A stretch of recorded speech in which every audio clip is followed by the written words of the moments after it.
Bismillahirrahmanirrahim. Assalamualaikum warahmatullahi wabarakatuh. Alhamdulillahirabbil alamin wassalatu wassalamu ala asyrofil anbiya'i wal mursalin wa ala alihi wa ashabihi ajma'in.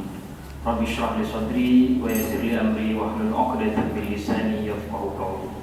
Amma ba'du.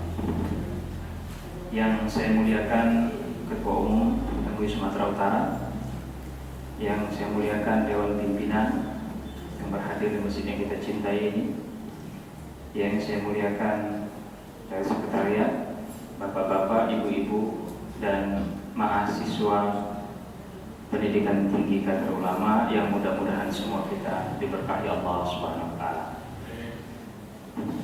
Alhamdulillah, pada siang yang berbahagia ini kita masih diberikan kesempatan oleh Allah Subhanahu wa taala untuk sholat zuhur bersama. Yang kemudian setelah sholat kita sebentar duduk di sini untuk mendengarkan sekitar 5 atau 7 menit tausiah, dan itu merupakan nikmat Allah yang Allah berikan kepada kita karena bisa kita melihat, masih bisa mendengar, dan bisa hadir di masjid ini. Kemudian selawat dan salam kita sampaikan kepada baginda Rasulullah sallallahu alaihi wasallam. Semoga dengan seringnya kita berselawat, semakin cinta kita kepada baginda Rasulullah, dan dengan cintanya kita kepada baginda Rasulullah, kita mendapat syafaat beliau, baik syafaat di dunia, terlebih tentu nanti syafaat beliau di akhirat. Amin amin ya rabbal alamin. Bapak-bapak, ibu-ibu, hadirin hadirat yang dimuliakan Allah Subhanahu wa taala. Dalam kesempatan yang sempit ini saya ingin menyampaikan sebuah firman Allah yang sering sekali diucapkan atau disampaikan oleh khatib Jumat ketika khutbah kedua. Innallaha ya'muru bil 'adli wal ihsan wa ita'i dzil qurba wa yanha 'anil fahsya'i wal munkar wal baghi ya'idukum la'allakum tadhakkarun. Ayat ini menunjukkan kepada kita, Allah ingin mengajarkan kepada kita bahwa ada 3 hal yang harus kita lakukan dan ada 3 hal yang harus kita hindarkan.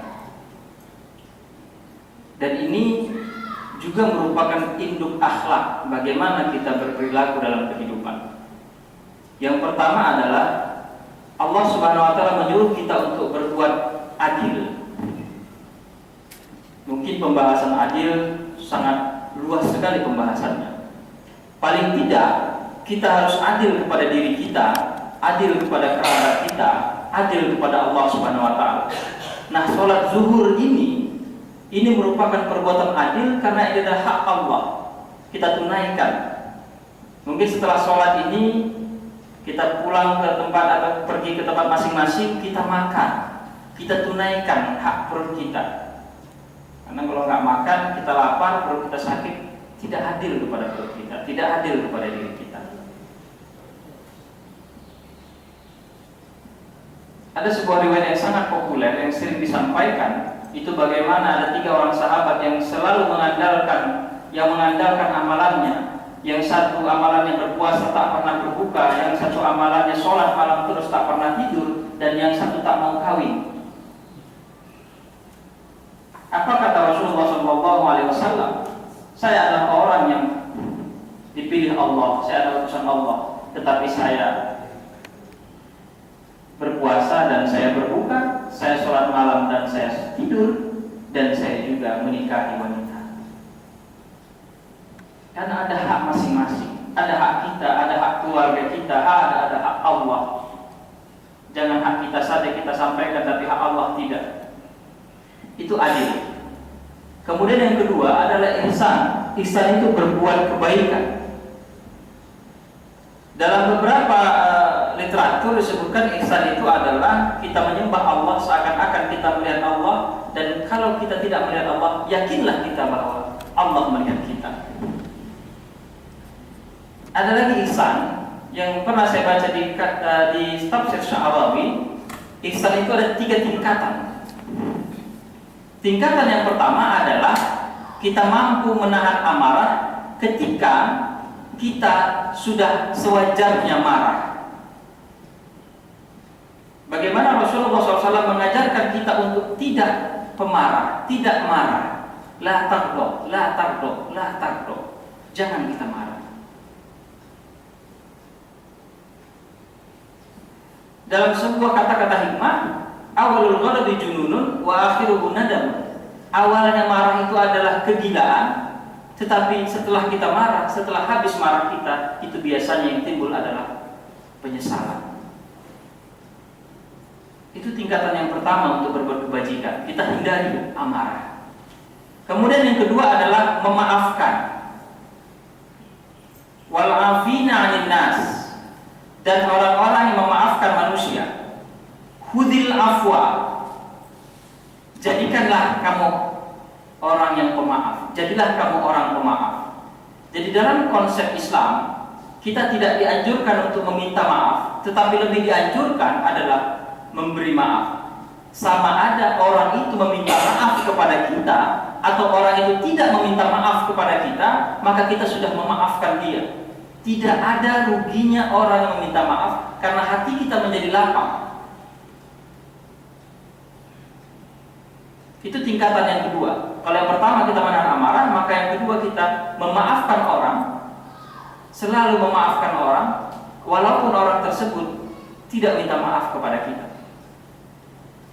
Dan level yang tertinggi atau level yang ketiga adalah berbuat baik kepada orang yang menzalimi kita. Berbuat baik kepada orang yang menzalimi kita. Ada logika yang mungkin tidak begitu pas ya. Kenapa kita harus berbuat baik kepada orang yang menzalimi kita? Ketika orang menzalimi kita, maka pada saat itu juga Allah itu dekat dengan kita. Makanya kan yang sangat populer itu doa orang yang dizalimi itu makbul. Ketika orang menzalimi kita, sebenarnya Allah tidak membiarkan kita, tetapi mengangkat harkat martabat kita dengan kita dizalimi. Maka sudah sewajarnya lah kalau kita berbuat baik kepada orang yang menzalimi kita, karena dia membantu kita dekat dengan Allah. Itu logika entah pas atau tidak. Tetapi pada hakikatnya Rasulullah SAW telah mengajarkan kepada kita bagaimana dia berbuat baik kepada orang yang menzaliminya. Mungkin cerita-cerita populer seperti ketika setiap dia sholat itu dia diludahi, setiap dia sholat diludahi, kemudian tidak ada lagi meludahinya.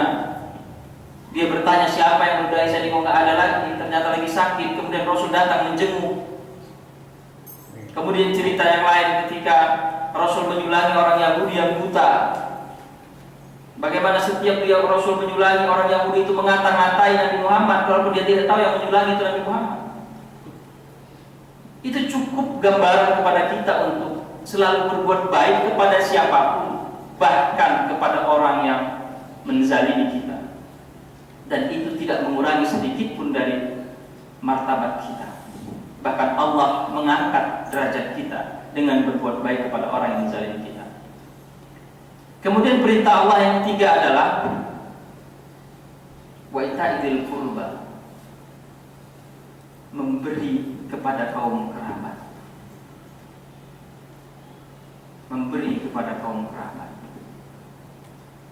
Sahabat pernah bertanya, dalam firman Allah disebutkan yas'alunaka madza yunfikun. Qul ma anfaqtum min khairin falil walidaini wal aqrabin. Sahabat pertama bertanya, kepada siapa harta ini dinafkahkan? Maka Allah berfirman, katakan wahai Muhammad, apa-apa yang kau dapatkan dari rizki yang halal, falil walidaini. Maka yang pertama kita nafkahkan, kita infakkan, kita berikan adalah kepada kedua orang tua, baru kemudian kerabat kita. Jadi anak-anak PKU ini, anak PTKU, kalau masih memiliki orang tua, ingat bahwa nanti pertama sekali yang wajib kita nafkahi dari firman Allah ini adalah kedua orang tua kita. Bapak-bapak, ibu-ibu yang dimuliakan Allah Subhanahu wa taala, itu adalah tiga yang merupakan induk akhlak. Bagaimana kita berlaku adil, bagaimana kita berbuat ihsan, dan bagaimana kita suka memberi, terutama kepada kerabat kita. Semoga bermanfaat. Kurang lebihnya saya mohon maaf. Billahi taufiq wal hidayah. Assalamualaikum warahmatullahi wabarakatuh.